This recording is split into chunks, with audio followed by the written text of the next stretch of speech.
Pools doesn't want to scare you with chasing monsters, the imminent fear of death, or loud jump scares that make your ears bleed. And yet, even with zero, yes, zero monsters chasing you, it is a very unsettling game, and I like it a lot. It's different, it's immersive, and I'm gonna tell you why I think it's worth its price tag.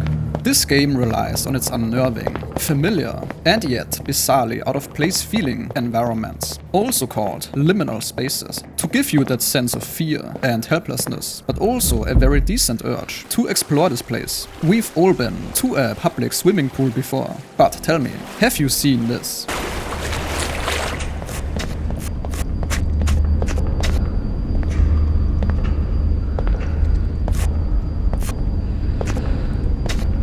To be very clear, the gameplay here mainly consists of either walking, sprinting or swimming. There's no user interface, there are no controls aside from WASD and shift for sprinting, and there's no real story either. Because of that, it is very important that this game nails what little it does seem to offer at first glance. That are the liminal spaces, their eerie and realistic sound design, and especially its ambient effects that really immerse you in this maze of a water park. Because the atmosphere and freedom to explore is so important in these types of games, I have included some raw gameplay as well at the end of the video. There are chapters here, so feel free to jump around to your liking. In case you have been wondering, yes, you can use most of the water slides, although it isn't always exactly safe to do so.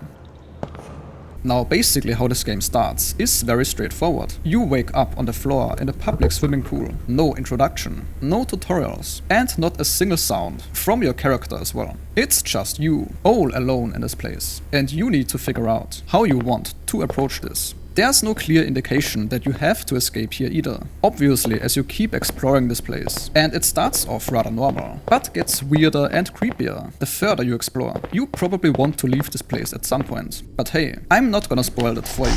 All I'm saying is that while this is indeed a walking simulator, there are a few puzzles you should solve in order to progress. But please don't expect anything close to something like Resident Evil Village. This is a very straightforward game in its essence. I believe this game's standout feature is how it really nails that weird dream vibe, where things look kind of normal, but feel totally off. The game often sets up scenes that mess with your head, like hallways that twist around, but somehow always get you where you're going, and random objects that don't seem to belong, or sometimes do seem to belong, but are oversized as heck, acting as a kind of jump scare actually, if you stumble upon them unexpectedly. Making your way through the game feels like you're constantly walking through thick water, even if you're not walking through water, which maybe doesn't make sense, but that's just how it felt to me. It's obvious that devs had a blast making up these dreamlike settings. The total absence of cheap jump scares is honestly super refreshing too. In terms of actual content, there are currently 6 chapters. The developers are actively updating